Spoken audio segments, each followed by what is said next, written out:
So carried. Superintendent report, Dr. McCahill. Okay, thank you, Mr. Dingman. So I have a few items, but the first thing I'm going to address is obviously security, safety and security is on the minds of everybody in the country, for sure here in Nanuet and our school community.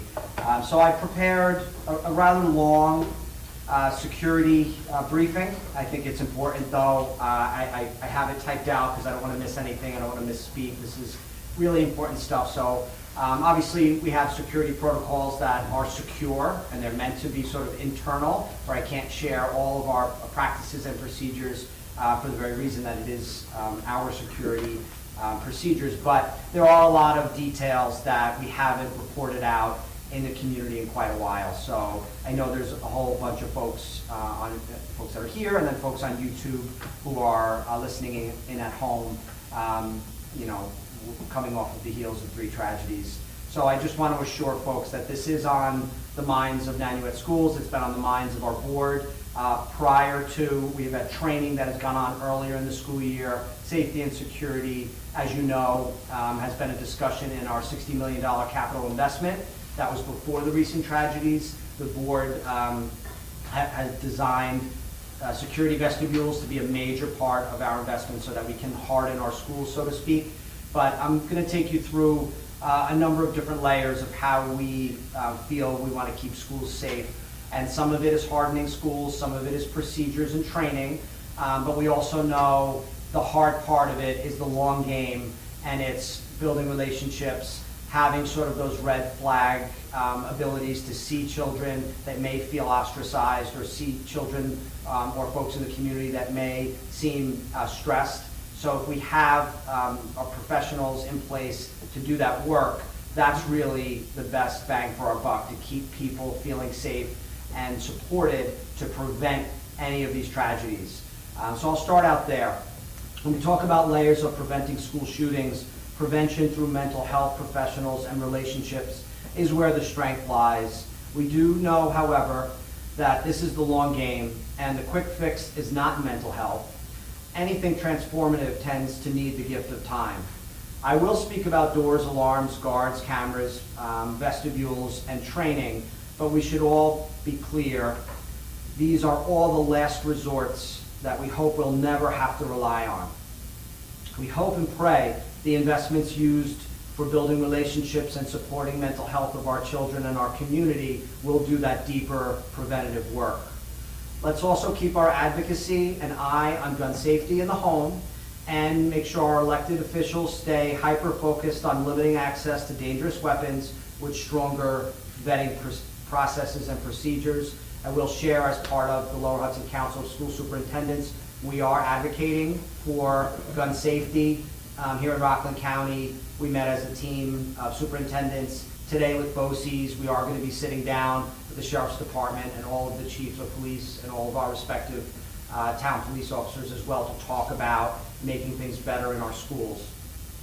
There has been an increase in the need in our Nanuet district over the last few years for additional school counselors, psychologists, and school social workers to provide various emotional supports to students and their families. Here in Nanuet, we have tripled the number of social workers, doubled the number of school psychologists, and now have a total of 9 guidance counselors working within all of our schools, working with all of our kids from kindergarten to 12th grade. These supports include, but are not limited to, providing social emotional learning lessons, providing direct counseling to students throughout the day, coordination of services with other providers, and consulting, collaborating with teachers, administrators, and other support staff across the district in order to best meet the needs of students and families. This support staff have ongoing communication with parents and guardians, provide resources for referrals, connect and link families to outside resources, attend various meetings with outside providers, and act as liaisons for students who are placed in hospital settings or alternate locations because of mental health concerns. When needed, our clinical staff and school counselors also provide home visits and participate in district threat assessments. I will talk more about the threat assessment team later. They help to ensure that students are receiving the wraparound services and supports they need to be safe in the school and in the community. So that's a really important part of our foundation of safety and security. Again, it's the hard work, it's the long work, but it's the strongest thing that we can do to prevent tragedies that happened in Texas and the like. Other areas of procedures and some of the other things that we have that sort of harden our schools and keep us safe and secure. Nanuet has a single point entry in all schools. We take seriously that all buildings should utilize a single point of entry and that all perimeter doors should be locked at all times and only open when supervision is provided. In addition to the replacement of all exterior and interior doors throughout the district, which took place several years ago, we also have locks that enable staff and teachers to secure their doors from the inside in the event of an emergency. Furthermore, the perimeter doors at Miller, Highview, and Barr are locked and checked regularly. At Nanuet Senior High School, all perimeter doors are locked and alarmed.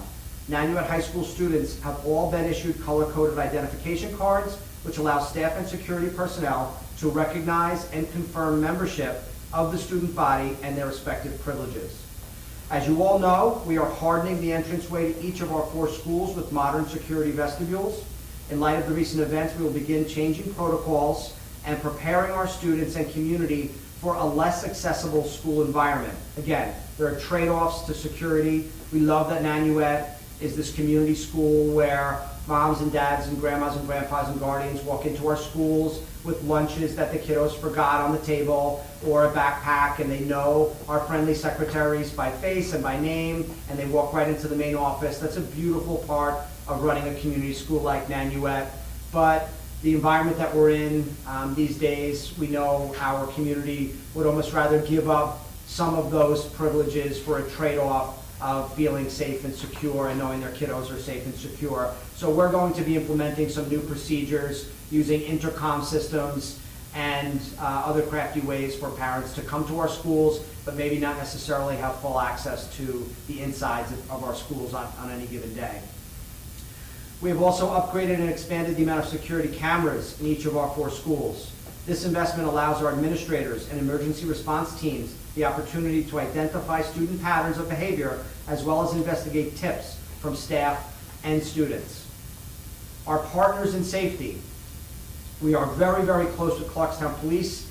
Mr. Spagnuolo and I had a long collegial sit-down with Chief Wanamaker from the Clarkstown Police Department, our PO and School Resource Officer Negri, as well as Detective Norm Peters this week to talk about how we can fortify and strengthen our collaboration.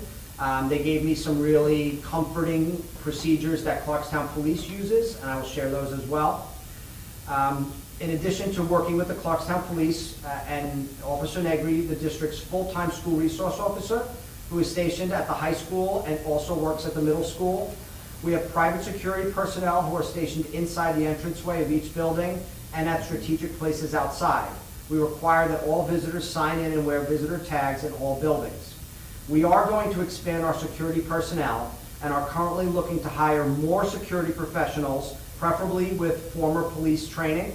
So looking for retired folks. There are some firms out there that staff those type of professionals, and we are actively in conversations with them now, along with many of the other school districts in the region. Again, many of these former professionals that we're looking for, we would like them to have police training. Clarkstown PD, patrol and training. So some of the anecdotes that they offered us in our meeting. Our Clarkstown Police Department performed a site survey of our Nanuet schools, which we have, and we collaborate with them on our weak spots and our strong spots. This way we're constantly knowing where we can spend our capital money, what we can talk with our board about fortifying and making things stronger in the areas that our Clarkstown Police Department told us that we may need to put some attention into those. So that's an ongoing conversation with them. It's collaborative. They do that for all the Clarkstown schools, and we appreciate that. There's a minimum of 4 patrol units assigned to Nanuet every single day. Each of them are less than 30 seconds from any school at any time. That's not including our SRO, who is on our campus 5 days a week. Daily school checks are performed by all 4 of those patrol units in Nanuet. And in the month of May alone, Clarkstown Police Department units conducted 291 school checks throughout Clarkstown. So this is a really big part of their policing, keeping our schools safe. All patrol officers are trained in active shooter scenarios, and they also collaborate with us when we do tabletops and active shooter trainings as well. They're the experts and they work perfectly with us. Emergency response plans and teams. With the assistance of the Clarkstown Police Department, the Rockland BOCES Office of Safety and Risk Management, and local emergency officials, the District of Nanuet has a school emergency plan in place for each school, as well as a district-wide safety plan. These plans, reviewed annually, contain operating procedures for responding to a wide range of emergencies.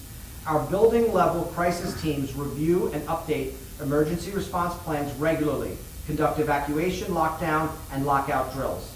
These procedures are done in collaboration with the Clarkstown Police Department and Rockland BOCES Office of Safety and Risk Management. Both entities are on site during our emergency response drills to observe and critique our procedures. There's no ego here. We want to make sure we're doing the best work that we can to keep our school community safe.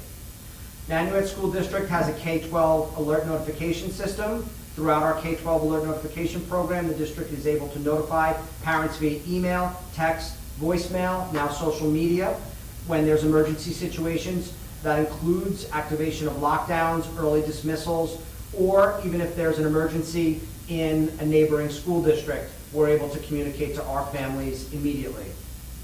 We have threat assessment teams here in Nanuet. Prior to the recent shootings, Nanuet Union Free School District focused our attention on our threat assessment protocols, and we established threat assessment teams at each building that participate in ongoing training. Some examples of the training are as follows. Threat assessment team training with Frank Guglieri from Putnam Northern Westchester BOCES was training designed for school-based threat assessment teams to answer key questions on establishing threat assessment processes within our school, district, and community. This training explores questions related to the principles of threat assessment, such as behaviors, communication, and follow-up. It also trains our teams in the use of the evidence-based comprehensive school threat assessment guidelines established by Dr. Dewey Cornell. We have a school triage team which contains, at the minimum, an administrator, a mental health professional, and school resource officer or other law enforcement representatives. We perform exercises and unpack case studies so teams can work through together to help establish our own Nanuet processes and protocols. We also attend Preventing School Shootings by Dr. Peter Langman. We sent a team over prior to the recent tragedies. This was a space that we were very focused on.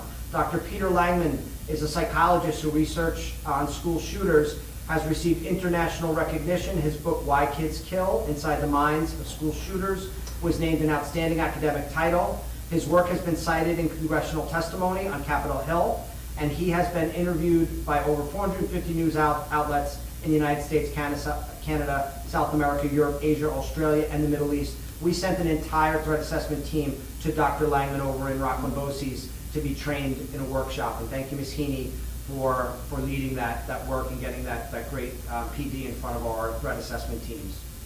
Honing your threat assessment skills with tabletop activity and forensic psychologist Dr. Lita. This was another training that we participated in.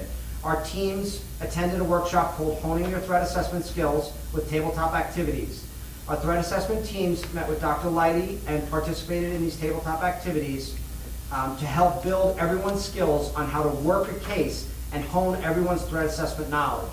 It's not easy to practice this type of stuff. So the more you do it, the more you'll be prepared to hopefully never have to use it. But the whole point is for people to feel what it's like to simulate something so scary, but also the more you do that, the more people can remain focused if and when a tragedy ever does come to Nanuet. So those are just some examples of the work that we are doing. We harden our schools. We constantly audit our procedures. We have a robust preventative threat assessment team.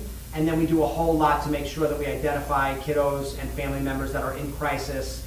And we work really closely with our Clarkstown Police Department. And we will continue with our board here to invest in any of the new protocols, any of the new recommendations that come from the professionals that recommend schools have new things or take on different approaches. I have to say this is a board that's very much, it's a non-negotiable for Nanuet not to have the most updated and progressive ways of keeping our school community safe. So we will continue to report out. We will continue to advance in this space. It's a shame that we have to be reminded by tragedies like this, but it is an important part of the work we do in the district office and with the board. And I really feel confident, the Nanuet folks should feel confident that we're in this space in a really good way. But we will continue to grow, and like I said, there's no ego here. No one got into schools to be security experts, but we'll take the advice from those that are experts, and we'll bring those protocols into Nanuet schools as often as we have to. So thank you for that. I have two other less heavy points that I want to bring up. One of them is a shout